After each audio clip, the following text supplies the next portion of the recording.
آج ہم آپ کے سامنے ایک عظیم حدیث کا تذکرہ کرنے والے ہیں، جس حدیث کے اندر حضرت نوح علیہ السلام کی 4 وصیتوں کا تذکرہ کیا گیا ہے، جن وصیتوں میں انہوں نے اپنے بیٹے کو نصیحت کی ہے، جس حدیث کے راوی حضرت عبداللہ ابن عمر رضی اللہ تعالی عنہما ہے۔ کہتے ہیں اللہ کے رسول صلی اللہ علیہ وسلم نے فرمایا، جب نوح علیہ السلام کی موت کا وقت قریب آیا تو انہوں نے اپنے بیٹے کو 4 باتوں کی وصیت کی۔ اللہ اکبر۔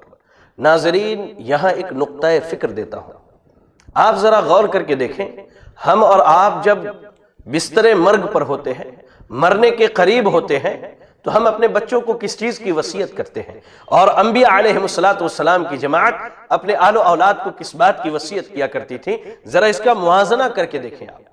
حضرت نوح علیہ السلام اپنے بیٹے کو وصیت کرتے ہوئے کہتے ہیں، اے میرے بیٹے، آمرک بلا الہ الا اللہ فإن السماوات السبع والأرضين السبع لو وضعت في كفة ووضعت لا إله إلا الله في كفة رجحت بهن لا إله إلا الله ولو أن السماوات السبع والأرضين السبع كنا كحلقة مبهمة إلا قسمتهن لا إله إلا الله۔ کہتے ہیں اے میرے بیٹے، میں تمہیں لا الہ الا اللہ کی وصیت کرتا ہوں، ایک اللہ کی عبادت کی وصیت کرتا ہوں۔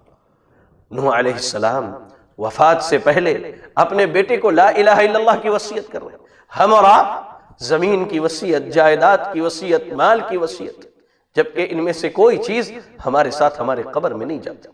نصیحت کر رہے ہیں، وصیت کر رہے ہیں، میرے بیٹے لا الہ الا اللہ کو لازم پکڑنا، ڈٹ کے رہنا اس پر، اور یاد رکھو 7 زمین 7 آسمان ایک پلڑے میں رکھے جائیں، اور لا الہ الا اللہ کو ایک پلڑے میں اگر رکھا جائے تو لا الہ الا اللہ کا پلڑا بھاری ہوگا۔ اللہ اکبر۔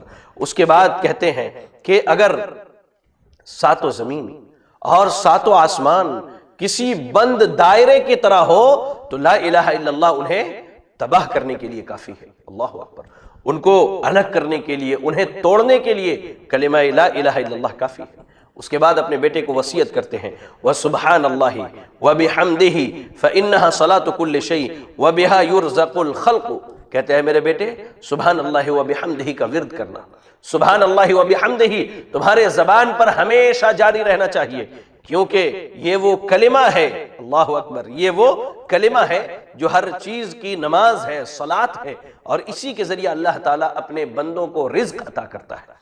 اس ذکر کے ذریعہ بندے اللہ سے رزق حاصل کرتے ہیں۔ اور اس کے بعد نوح علیہ السلام کہتے ہیں، اے میرے بیٹے وَأَنْهَاكَ عَنِ الشِّرْكِ وَالْكِبْرِ، اے میرے بیٹے میں تمہیں شرک سے اور کبر سے دور رہنے کی وصیت کرتا ہوں۔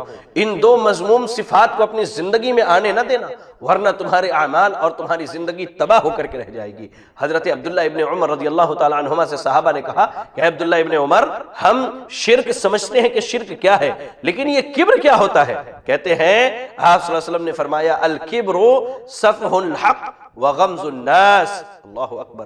کہتے ہیں الکبر سفح الحق وغمز الناس، کہ کبر یہ ہے کہ انسان حق کو جاننے کے بعد حق کو ٹھکرا دے، کتاب و سنت کی باتیں اس کے سامنے بیان کرنے کے باوجود بھی کتاب و سنت کو چھوڑ دے اور لوگوں کو حقیر جانے، لوگوں کو حقیر جانے کہ یہ ہمارے سامنے پیدا ہوا ہے، اس نے ہمارے معاشرے میں زندگی گزاری ہے اور یہ ہمیں قرآن و حدیث بتا رہا ہے۔